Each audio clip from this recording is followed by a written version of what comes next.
Minority, we now recognize Representative Edgar Erice for his interpellation. Thank you, Madam Chair. Good morning to Secretary Vince Dizon and the DPWH family. Alam ko po na si Secretary Dizon ay very capable. Pero alam ko rin po na napakamahirap ng sitwasyon nyo ngayon. Especially with the 255 billion cut sa inyong budget. I do understand where the President is coming. Galit siya, naiiyak pa nga siya.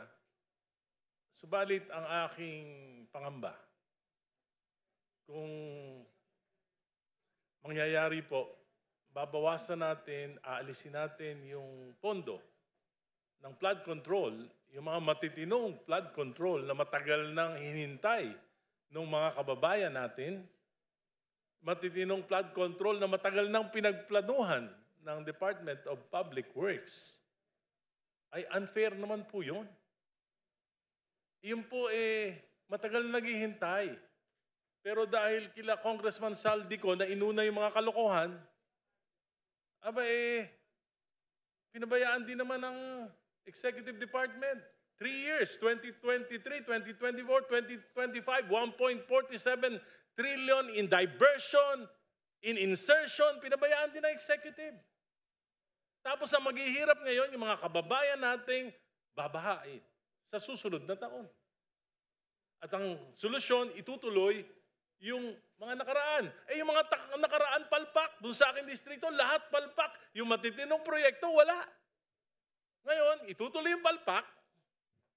Pagkatapos, hihinto yung matitino. I do understand where the President is coming, but there must be also some sense of reason in providing funds for these flood control projects. Alam niyo po, dami nagte-text sa akin, Kong Egay, ayusin niyo naman yung baha dito sa aming lugar. Kong Egay, ayusin niyo naman yung problema namin dito hanggang leeg, lampas nao na yung baha. Punong-puno ng basura, burak yung aming mga creeks. Ano po isasagot natin? Sabihin natin, ayaw ni Presidente yan, kaya magtiis muna tayo ng 1 taon. Muli, nabahain. Dahil galit na galit si Presidente dun sa mga kalokohan, mga kagaguhan ng mga nakaraan. Ibig sabihin, the people will suffer from the shenanigans of the previous Congress.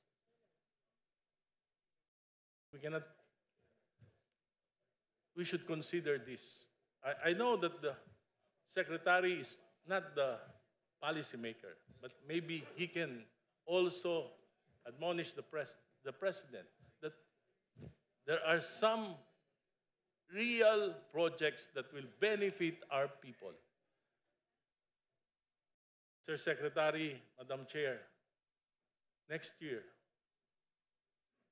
pagbaha, walang mangyayari, gagrabe pa. Kung hindi lalo na dito sa Metro Manila. Pag dumabi ang baha, nahihirapan yung mga tao, anong gagawin natin? Magagalit tayo uli? Iiyak tayo uli?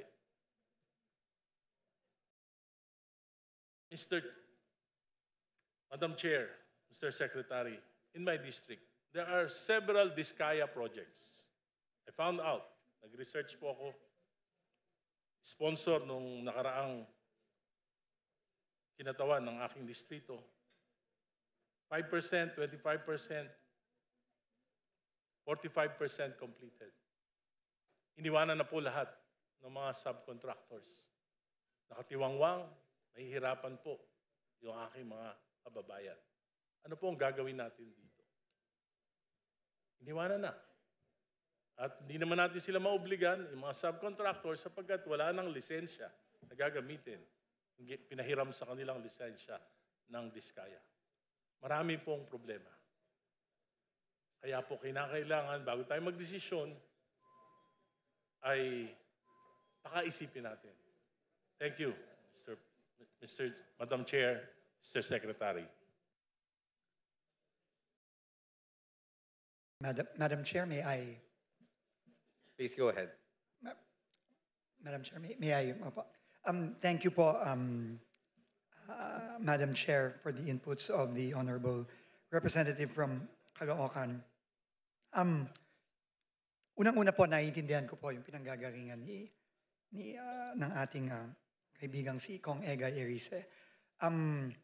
Pero siguro po, para lang po ma-articulate ko din po ang pinanggagalingan naman ng ating Pangulo. Ang sinasabi lang po ng ating Pangulo dito, siguro po dapat, pause muna tayo sa DPWH. No, dahil nga po sa laki ng problemang dinatnan natin dito ngayon.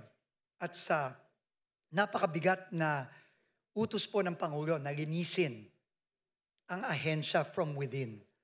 No, tingin ko po, I can see the wisdom of our President. Hindi naman po ibig sabihin nun ay wala ng flood control. Unang-una po, para po sa Metro Manila, meron naman pong budget din po ang MMDA para sa flood control. So hindi naman po totoo na zero. At again, meron din pong budget ang foreign assisted projects natin tulad po ng mga flood control natin sa bandang Marikina area, Pasig Marikina area. Tuloy naman po yun. Pero dito po kasi sa locally funded, dahil po sa extent ng nakita ng ating Pangulo, tingin ko po ang pinanggagalingan niya, dapat, teka, wag muna. At sa 2027 budget, ang utos na rin po ng ating Pangulo, gawin na natin ito ng tama. Halimbawa po, marami po sa mga in-inspeksyon mismo ng ating Pangulo ng mga flood control projects. At hindi siya magtataka kung ito din ang makikita natin sa iba pang mga flood control projects sa ubang bansa. Ni plano po, wala. Wala pong engineering. Kahapon lang po, ako po nasa La Union. Kasama ko po si Mayor Benji Magalong. Ang una ko pong hiningi, pwede bang patingin ng plano? Wala pong maibigay sa akin. Ang kontraktor, wala din pong maibigay sa akin ang mga taga-DPWH mismo. Sabi ko nga po, kung maliit nga na bahay po, kailangan ng plano. Paano pa yung flood control na worth hundreds of millions? So ang sabi ho ng Pangulo, kailangan ayusin na muna natin ito. At ang magiging proposal po ng ating Pangulo moving forward, lalo na po sa susunod na taon, kapag nagsimula na naman tayo ng ating budget process, dapat po manggaling na po talaga sa ibaba ang plano. Mula po sa ating local development councils, papunta sa provincial development council, papunta sa regional development councils. Hindi po yun nangyayari ngayon. Hindi po yun ang nangyayari. Nung ako po'y nasa Mindoro, sabi po ni Governor Dolor, hindi po niya alam na mayroong gagawing flood control project doon. Sabi nga ho niya, ni building permit, hindi nga daw po kumuha yung kontratista ng flood control na yon. So wala pong plano. Hindi po nakaakma sa plano ng probinsya yung flood control na yon. Siya po lumabas na lang po para pong kabuti. Yun po ang description ni Governor Dolor doon sa flood control sa Mindoro. So tingin ko po, yun po ang pinanggagalingan ng Pangulo. Reset po tayo. Yun po ang kanyang rekomendasyon. At sa 2027 budget po, gawin na po natin ang tama. Magsimula po ang pagpaplano sa local, papunta sa provincial, sa regional, at tama po natin yung obviously hindi po tamang sistema na nangyari nitong mga ilang taon na ang lumipas dito, hindi lamang sa flood control, kundi sa iba pang mga proyekto ng DPWH. Madam Chair, just a short rejoinder. Alam niyo po, yung MMDA po, walang absorptive capacity.